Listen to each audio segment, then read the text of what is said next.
대구 고담에 대해서 아십니까? 부산에서 한 번씩 테러 사건들이 있거든요. 굉장히 공격하시는 거. 피해자들도 딱지 욕심낸 거 아니냐. 그거는 위험 소지가 많이 있기 때문에. 대한민국 전문가의 삶을 취재합니다.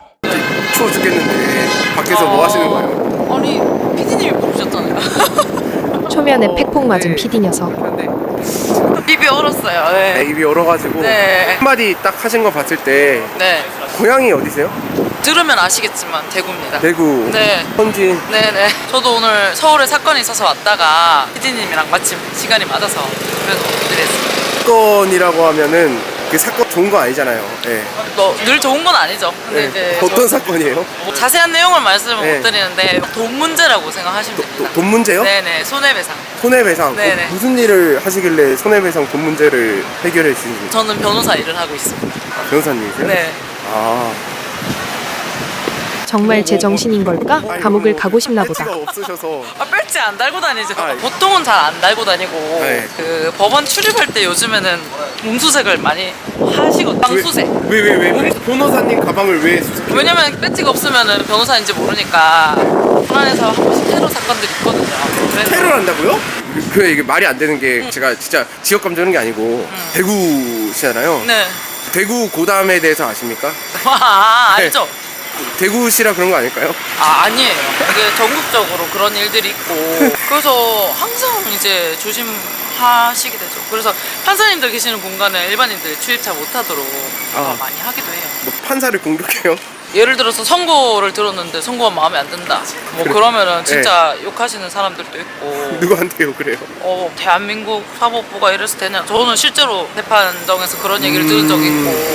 그러면 이제 경위님들이 끌고 나가시죠. 변호사님이시면 이제 자문도 하고 홍보 맞죠? 네, 재판하는 거를 주로 뭐를?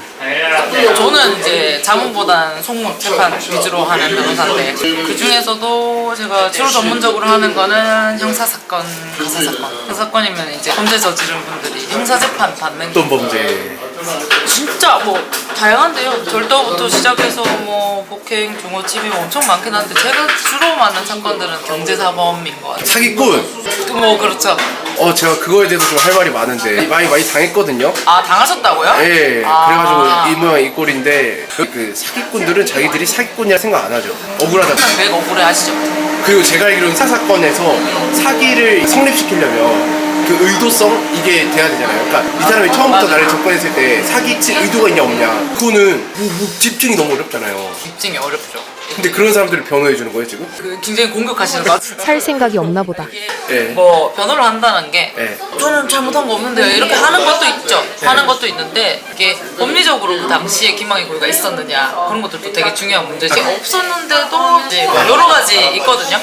근데 그런 것들이 법적으로 이제 죄가 되는지를 판단을 일단 하고 죄가 되는 경우들도 많아요. 사실 대부분이긴 하거든요. 검사님들이 아무나 기소하진 않기 때문에. 근데 죄가 된다고 하면 그거를 제가 설득을 해서 빨리 인정시키는 것도 제 역할이긴 해요. 죄를 자백을 하는 사건과 그걸 무죄를 다투는 사건은 형량에서 크게 차이가 나기 때문에 근데 그걸 처음에는 못 받아들이세요. 굉장히 하시는 일이 네. 복잡하고 어렵고 그 말씀대로 사기죄가 상당히 어렵잖아요. 어렵기도 하고 그걸 변호하는 것도 어려울 것 같고 그런데 또 이게 민사적인 문제도 엮일 수 있거든요. 네. 경우에 따라서. 그래서 이제 약간 민사적인 그런 지식도 좀 필요할 때가 많이 있죠. 경제사범은. 실제로 뭐 사기 이렇게 해가지고 돈을 누가 받아야 되는데 그걸 받게 해준 적도 있어요. 피해 보상금. 그렇죠. 그리고 왜냐면은 이게 피고인 입장에서도 재판 받고 있는 당사자를 피고인이라 하거든요. 피고인 입장에서도 만약에 내가 이게 사기죄 인정될 것 같다라고 하면은 빨리 인정하고 지급을 하시는 게 가장 좋은 방법이에요. 변호사님도 의뢰인이 이거 딱 봐도 의뢰인이 못 피해. 무조건 얘 사기야. 네. 그러면 빨리 좀 합의 유도를 하시는. 그럼요. 빨리 하죠. 이거는 내가 봤을 때 법리적으로 피할 수가 없다. 네네. 그게 되게 중요한 부분이고 미묘한 부분인데 만약에 그거를 인정을 해야 되는 사건에서 이건 무죄 다퉈보자 라고 해가지고 이제 무리하게 무죄를 다투면 잘못되면 구속되는 경우도 생길 수 있어요. 맛있어요? 네. 수월 밤라떼는 다르긴 하네요. 밤라떼. 이게 밤라떼. 달디단 밤라떼라는데요. 달디단 밤라떼요? 네. 그렇게 적혀 있었는데요. 광고를 기다리는 PD 녀석 안쓰럽다. 사기꾼들도 많이 만나고 네. 하잖아요. 근데 면을 생각하실 때 사기에 대한 벌이 맞아. 형량이 너무 솔직히 선방망이 아닌가. 왜 그런 거예요? 저는 뭐 그런 분들도 있더라고요. 피해자들도 선택한 거 아니냐. 네, 피해자들도 똑같이 욕심낸 거 아니냐. 그렇게 말씀하시는 분들도 있었는데 저는 거기에는 동의하지 않고 제가 봤을 때는 이게 민사적인 문제로도 해결될 수 있다라고 보기 때문인 것 같아요. 보호법이기 때문인 것 같아요. 왜냐면 예를 들어서 폭행이나 뭐 이런 사건은 사람 몸이 다치는 그런 보호법이 개인의 신체적인 형법에 어떤 범죄를 정해놓을 때 이 법에서 정하고 있는 이 법에서 보호하려고 하고 있는 가치가 뭔가를 보거든요. 개인적 법익도 있고 국가적 법익도 있고 어렵긴 한데 보호하려는 가치가 뭐냐 그런 거죠. 그걸 세분화했을 때는 신체가 다치는 문제가 있을 수도 있고 사기 같은 경우에는 돈 문제잖아요. 결국에는 돈 문제다 보니까 이렇게 보는 것 같아요. 결국 돈이 지급이 되면은 피해가 회복되잖아요. 몸이 다치면은 돈 준다 해도 사실 그게 피해가 다 회복되는 게 아니거든요. 그쵸. 반면에 이제 이런 재산 범죄들은 돈이 다시 들어오면 그래도 좀 피해가 회복되니까 그래서 뭐 최대한 합의하려고도 노력도 하시고 그러다 보니 결과적으로는 좀 형량이 좀 낮아지는 게 아닌가 그런 생각은 좀 실제로도 수사 단계에서 이거는 민사적으로 갈 문제지 형사적으로 풀 문제가 아니다 라고 해가지고 그냥 종결되는 경우들도 있습니다. 실제로 피해자들 입장에서는 굉장히 답답하고 속상한 일이죠.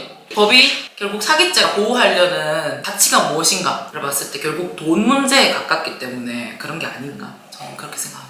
변호사 하신 지 얼마나 되셨어요? 저요? 저는 이제 내년이면 7년이 제가 지금 변호사님 얘기 듣고 생각하는 게 이게 결코 법이 좀 제 개인적인 생각입니다. 정의롭지 않다고 생각하는데 변호사님은 그 일하시면서 어떻게 좀 느끼셨는지? 진짜 어려운 질문이네요. 제가 본 법은 정의를 판단하지는 않은 것 같아요. 뭐를 판단하죠? 사람들은 어떤 결론이 나올 때 정의로운가 아닌가 이런 부분들을 생각을 하시는데 가장 많이 다투는 건 사실관계예요. 이거 했냐 안 했냐 돈을 줬냐 안 줬냐 그런 것들을 많이 다투지 어떤 그 결론이 정의롭다라고는 결코 볼 수 없는 그런 것들만 다퉈요. 대부분은. 그래서 법이 정의로운가 제대로 된 답변이 될지 모르겠지만 그 차이가 발생하는 이유가 뭐냐면 정의는 제가 봤을 때 최대한 모두가 생각하고 있는 가장 맞다고 생각되는 가치가 정의인 것 같고 그래서 사람마다 정의는 다를 수 있죠. 근데 법은 최소한의 가치인 거예요. 최소한. 그 간극이 있는 거죠. 최근에 우리 대한민국의 대통령님께서 신기한 걸 하셨잖아요. 엄청난 이례적인 행위를 하셨습니다. 그 행위에 대해서 진짜 대통령 된 김에 뭐 쓸 수 있는 기능을 한번 다 써보려고 그러시나. 그러니까 대통령이 뭐 아무나 될 수 있는 게 아니잖아요. 그리고 되면은 또 권한도 많아지고 그래서 직접적으로 말하겠습니다. 계엄령 이거 법적으로 이거 어떻게 생각하시나요? 저도 진짜 깜짝 놀랐어요. 처음에 잘못 본 줄 알았어요. 진짜 북한군이 쳐들어왔나 이렇게 생각을 했는데 뭐 PD님 말씀하시는 것처럼 대단하신 분이시기 때문에 그럼 법을 또 잘하는데 어떻게 법조인이시죠. 법조인이시고 헌법을 또 잘 아실 거고 대통령께서 잘 아실 거라고 생각하시는 게 뭐 다른 정치적인 의도가 있으신지 저는 잘 모르겠어요. 이게 헌법만 두고 봤을 때는 위헌 소지가 굉장히 많아요. 위헌 소지가 많다고요? 그럼요. 왜냐면 이게 헌법 77조에서 규정하고 있는 대통령의 권한이긴 합니다. 거의 전시 상황에 준하는 국가 비상 사태에서 이제 발동시킬 수 있는 권한이 이게 뭐 효과는 인정 없이 체포 가능하고 이거 되게 무서운 거예요. 정말 무서운 겁니다. 길 가다가 그냥 아무 말 없이 군인들이 끌고 가도 아무 말 할 수 없는 거예요. 그냥 너 일로 와 이러고 끌고 가요? 우리 영화에서만 보던 서울의 봄 그런 거죠. 그래서 제 친구분들은 서울의 봄 너무 재밌게 보신 거 아닌가 이런 얘기도 하던데 그게 사실은 정말 무서운 거거든요. 그 효과가 길거리에서 끌려가도 아무 말 할 수 없는 그런 게 정말 무서운 건데 이제 저는 이게 대통령님께서 판단하시기에 어떤 한 당이 이렇게 굉장히 다수석을 차지를 하고 있어서 행정적으로 좀 어려움이 있다고 해서 그게 국가 전시 상황에 준하는 비상사태인가? 아니라고 저는 보고 그래서 위헌 소지가 있다고 보고 가장 더 문제인 거는 그래서 이제 77조 5항이 그렇게 정해져 있거든요. 이제 국회 측에서 이거를 계엄 해제를 요구할 수 있어요. 제적 과반수로 계엄 해제를 요구할 수 있는데 결국에 그거는 대통령 권한에 대한 입법부의 견제 권한을 둔 거거든요. 헌법에서. 근데 그걸 물리적으로 막으려고 하셨잖아요. 국민들을 동원해서 그게 가장 문제예요. 제가 봤을 때는 발동하는 것 자체는 뭐 내가 보기에는 국가 비상사태다 라고 하면은 뭐 어떻게 해석의 문제로 귀결될 수는 있지만 국회 문제 권한을 아예 물리적으로 통제하려고 하셨던 거는 그거는 위헌 소지가 많이 있기 때문에 다른 사람들이 이견이 없을 거라고 생각합니다. 변호사님 마지막으로 영상 보신 분들에게 한마디. 저는 대구에서 성무 변호사로 활동하고 있는 이한나 변호사라고 하고요.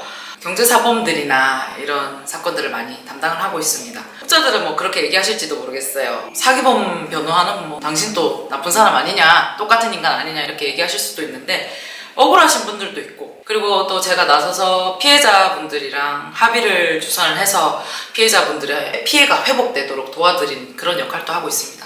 그래서 혹시나 저의 도움이 필요하신 분들이 있으면은 대구에 있는 이한나 변호사를 기억해 주셨으면 감사하겠습니다. 네, 감사합니다.